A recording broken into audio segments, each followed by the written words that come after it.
famous lyric sung by Judy Garland in 1945, taken from the movie Meet Me in St. Louis, that was actually based off the 1904 World's Fair. Whether you're from St. Louis or you just go to school here, I will talk to you today about the history of the fair, the displays, what you would see and who you would see at the fair, along with the 1904 Olympics that was thrown into the entire bunch and was going on in the midst of it all. The fame of the city of St. Louis just erupted after the fair. So many people came to see it, and that is how St. Louis became known all over the world. Just 3.5 miles away from the beloved St. Louis is Forest Park, which was the home of the fair. And it all started on April 30th, 1904, when David R. Francis, the president of the Louisiana Purchase Company, opened the gates to the Louisiana Purchase Exposition, which is the 1904 World's Fair. It was marking the 100th anniversary of the Louisiana Purchase, and it was chosen in St. Louis because it's the gateway to the West, and they thought that being in kind of in the center of the United States, it would just draw a lot of people for being just in the middle of it all. Dickinson State University says that it was supposed to be held in 1903, which is the actual centennial of the Louisiana Purchase, but the fair was not ready by then, so they pushed it back 1 year.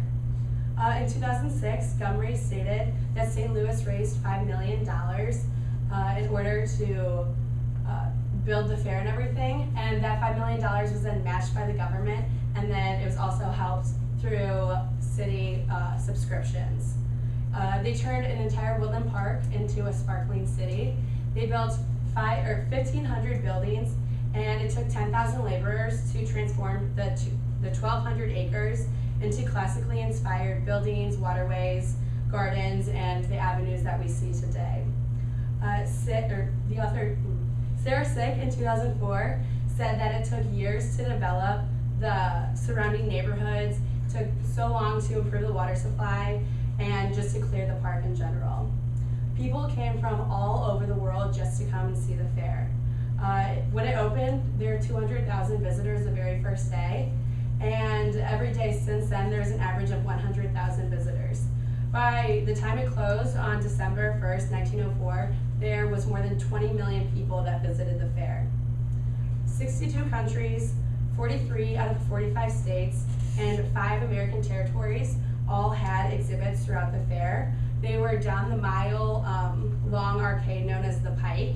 That was kind of like the main area of the fair. It allowed travelers to experience the latest achievements in technology, fine arts, manufacturing, science, civics, foreign policy, and education, according to the Missouri Historical Society in 2004. There's also a carnival side to the fair. There were 500 concession stands, and one of the most popular concessions was the observation wheel, and that was the huge Ferris wheel that took you 265 feet above the fairgrounds. There are also other exhibits that displayed people's countries. The exhibits demonstrated the progress of humanity from barbarianism to the pinnacle of the Anglo-Saxon civilization, according to Moore in 2008. The Western Europeans and people on the further west designed their exhibits to stress technology and cultural advances, and also just to show their national pride. But on the other hand, American Indians, Filipinos, and other primitives from either South America or the further east or further east were known as living displays.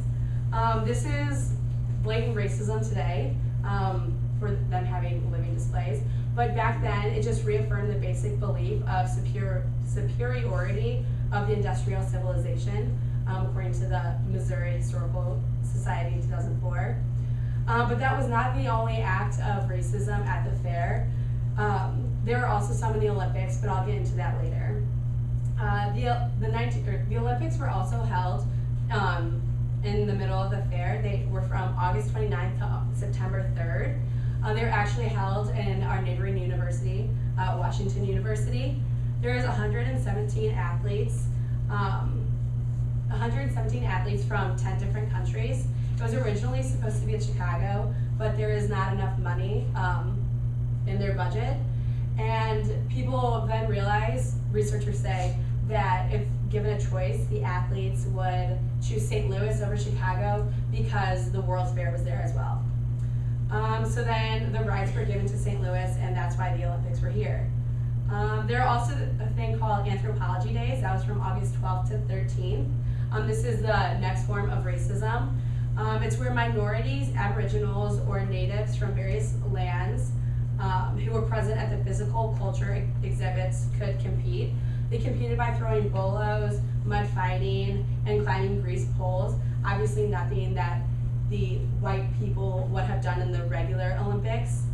But on the brighter side, the 1904 World's Fair, or the 1904 Olympics were the first Olympics that African Americans won medals, according to Moore in 2008. So, within these 6 minutes, I hope to give you a better taste of the historically rich city that we all live in today. I went through the history of the fair, the displays and what you'd see, and then also the Olympics. They were all key parts of the World's Fair. The Louisiana Purchase Exposition is the reason St. Louis is known. In the 1904 World's Fair has been a memory kept and cherished close to the heart of St. Louis. And to wrap it up, a fun fact from Dickinson State University. The World's Fair introduced hot dogs, cotton candy,